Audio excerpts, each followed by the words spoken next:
mandando mensagens pra gente. Agora o assunto é Grenal aqui no Troca de Passes.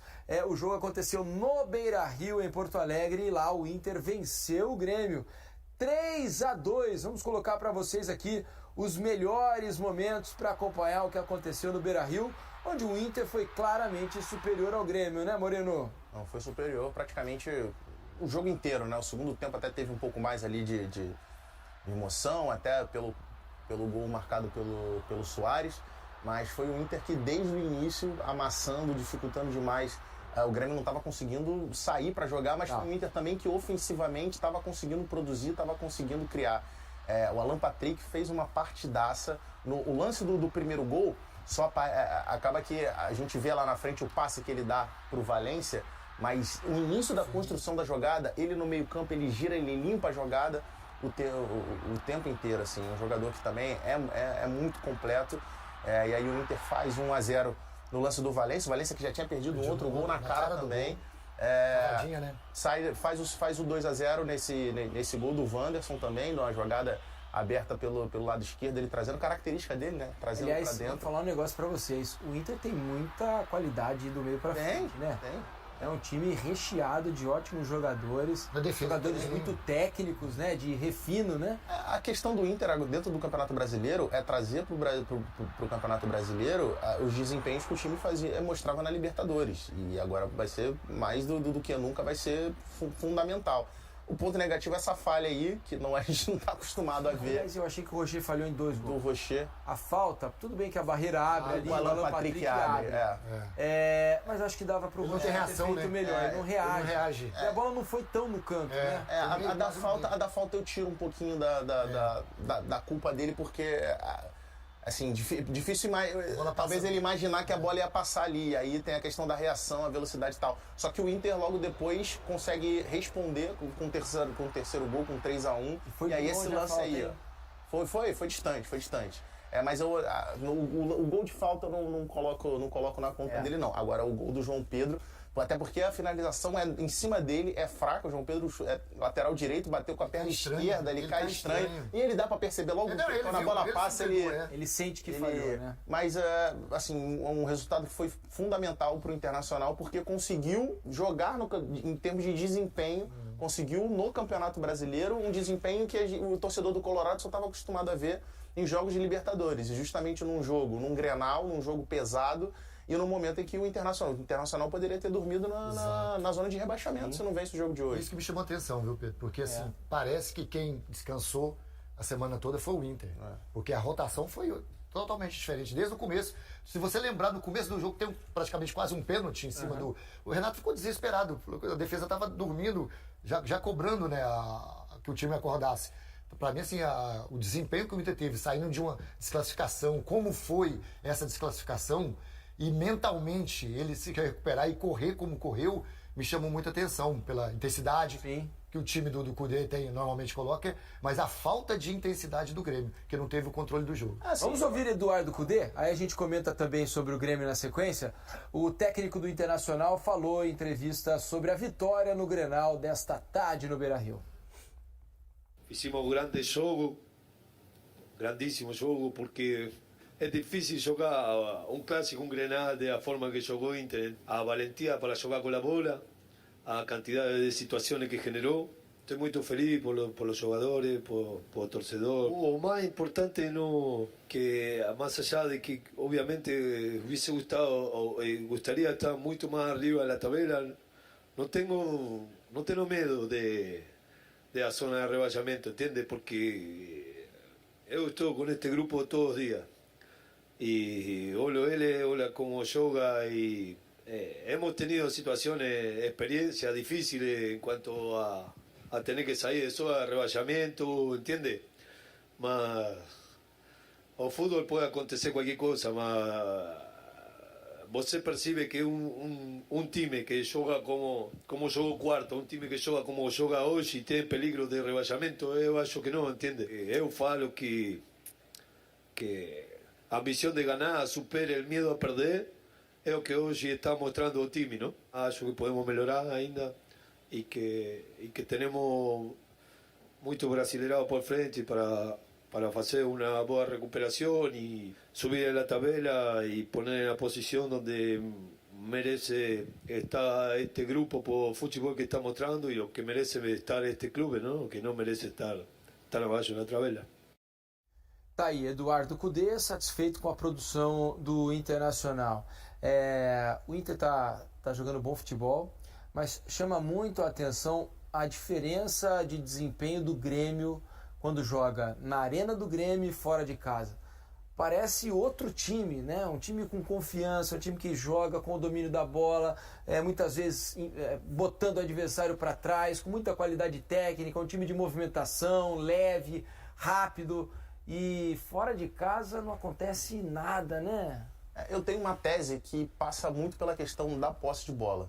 O Grêmio é um time que, pela característica dos jogadores, principalmente de meio campo, é um time que precisa ter a bola para ser competitivo. Você pega Carvalho, que é a formação meio que padrão ali de meio campo, e com Carvalho, Vijaçante, Pepe e Cristaldo, são 4 jogadores de muita qualidade técnica. Só que sem a posse de bola, principalmente, às vezes entra o Natan também, mas também que é outro jogador que tem qualidade técnica, mas sem a bola nem tanto. Então, assim, são jogadores que precisam muito ter a posse de bola. E acho que o Grêmio, normalmente os adversários que vão jogar contra o Grêmio na arena, deixam o Grêmio ter um pouco mais a posse de bola.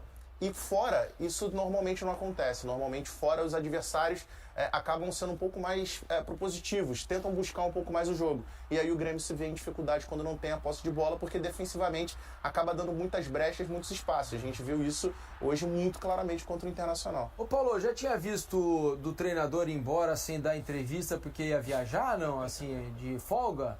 Foi o que aconteceu hoje com o Renato. Acabou o Grenal, o Grêmio perdeu o jogo, ele tinha a viagem marcada para o Rio de Janeiro, né, logo depois do jogo, por isso não deu a famosa entrevista coletiva, mandou o Alexandre Mendes para lá, que é o auxiliar técnico do Renato. O Alexandre foi para a entrevista coletiva, mas a diretoria do Grêmio ficou muito brava com o negócio, né, com a atitude do Renato de não dar entrevista depois do jogo, dar as explicações dele, principalmente se tratando de uma derrota num Grenal.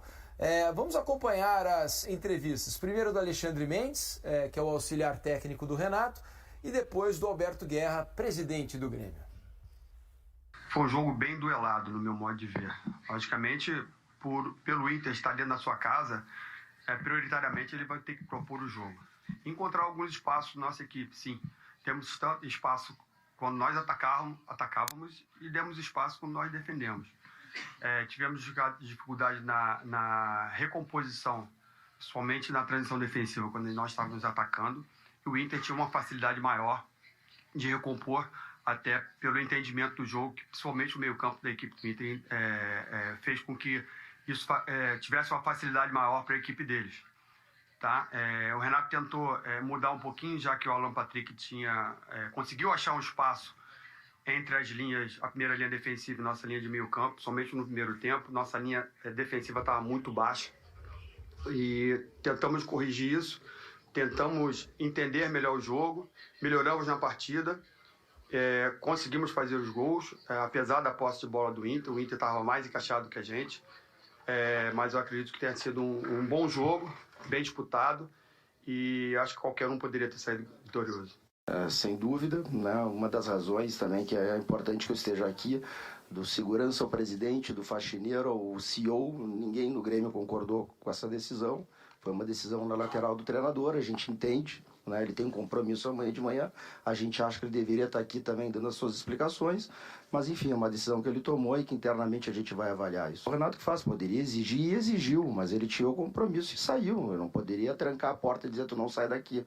Não é? Então, é isso. Né? E aí, o que se pode fazer com essa questão? Internamente a gente vai avaliar, vai discutir, vai falar com ele na representação.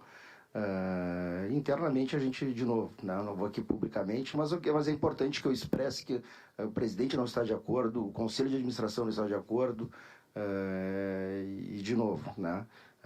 O que se pode fazer? Demissão? Obviamente não é o caso, né? Se isso seria punir o Grêmio, seria punir o time, ele está indo muito bem, está fazendo um excelente trabalho, mas tomou uma atitude, vamos dizer assim, contrária ao que a gente achava como melhor. É o que eu posso dizer, né, e é importante deixar claro isso para nossa imensa torcida, conselheiros, sócios, é de que a gente não está de acordo. Eu recebo com tristeza, né, eu soube, né, esse é um dos episódios que aconteceram hoje.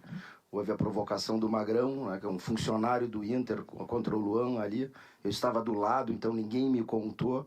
Eu vi a provocação de graça do Magrão. Teve a história das senhas, que depois foi modificado. Tem a história das postagens. O que eu posso dizer, enquanto eu for presidente do Grêmio, vocês podem me cobrar, o Grêmio nunca vai faltar o respeito com o seu adversário. Eu acho que eu sempre preguei que a nossa rivalidade é a maior do Brasil, mas ela é dentro das 4 linhas e não fora, não com falta de respeito, né? Todos aqui, acho que a família do presidente Barcelos, a minha, a gente tem gremistas colorados. É importante, se a gente quiser falar, né, como em liga, em união, em os clubes se unirem aqui, em várias questões que a gente tem em comum, fora do campo, como a arbitragem, a logística, a gente não pode começar com essas bobagens, né, de clube parece divisão menor, né? Então, o que eu posso dizer, para não ter que falar daqui, é dizer que no Grêmio vocês jamais verão isso e podem me cobrar, mesmo em algumas postagens, como eu já mandei tirar no passado, quando eu achei que não eram respeitosas. Claro que às vezes no Twitter tem uma linguagem diferente, mas é sempre uma brincadeira muito mais soft, e não essas que a gente tem recebido ultimamente, essas provocações, tanto seja de agressões físicas, como essas pedradas no ônibus, seja desde a senha, seja desde das postagens. O que eu posso prometer para vocês, que enquanto presidente do Grêmio, isso lá não vai acontecer.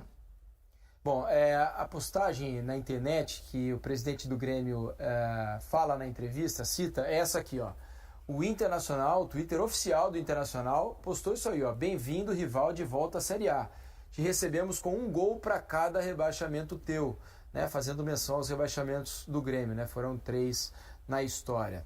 Eu não gosto desse tipo de provocação. Acho que a provocação é sadia, é legal. Esse tipo de provocação... Mas do clube não, da instituição. Exatamente. Não. E a respeito da senha, que eles estão falando de senha de Wi-Fi, você que não está por dentro do que aconteceu, pelos relatos do pessoal que estava no Beira-Rio, o Inter trocou a senha do Wi-Fi do estádio do Beira-Rio. E era uma senha provocativa ao Grêmio. Era uma senha que fazia menção aos anos de rebaixamento do Grêmio. Então, também houve essa questão lá, por isso o presidente do Grêmio se referiu à senha do Wi-Fi do Beira-Rio no pós-jogo de hoje. E tem também a questão do Renato, que foi citada ali. Ele deixou muito claro que não ficou nada satisfeito, assim como o Conselho de Administração do Grêmio, mas falou, vou fazer o quê? O cara tem uma estátua no clube, é um ídolo da história, está fazendo um bom trabalho, porque o trabalho do Renato é bom na temporada, né? Com esse Grêmio. O que não dá direito agora, exato, não dá direito ao Renato. Mas temos que pontuar, né? Temos que pontuar. Primeiro, eu acho, pontuar. Isso foi, ele tinha pedido a liberação antes do acontecido? Pelo que eu entendi, o presidente sabia do voo, mas não concordava. Mas aí tem uma hierarquia. O presidente não pode, como ele disse. Aí tem uma hierarquia. Ele foi avisado ontem, ele disse. Ele não poderia, como ele disse na entrevista, eu vou trancar o Renato numa sala aqui, vou fechar a porta, trancar e ele não vai sair. O cara tomou atitude, os dirigentes vão se reunir para ver o que vão fazer, vão conversar com ele na reapresentação só na quinta-feira, né? O Grêmio deu 3 dias de folga para os jogadores. Agora, o treinador, o primeiro compromisso dele é o jogo. Óbvio, tem um Grenal pela frente. Óbvio. Ele poderia ter pego esse voo um pouco mais tarde. Ele poderia ter pego esse voo amanhã cedo, na madrugada, o que fosse. Ele trouxe um problema enorme para o time. Desnecessariamente. Desnecessário, primeiro. Ponto. O presidente não autorizou. Pelo que o presidente disse, ele não autorizou. Então, assim, existe hierarquia. Uhum. O presidente, assim, não vou mandar embora. Óbvio. O presidente disse isso. Sim. Agora, tem que ter uma punição. Se fosse um atleta tivesse feito isso, teria punição. Ninguém é maior que a instituição Grêmio. Ninguém. Mesmo o Renato, que tem estátua lá. Ninguém. Aí vai da direção agora. Seguinte, hora de intervalo aqui no Troca de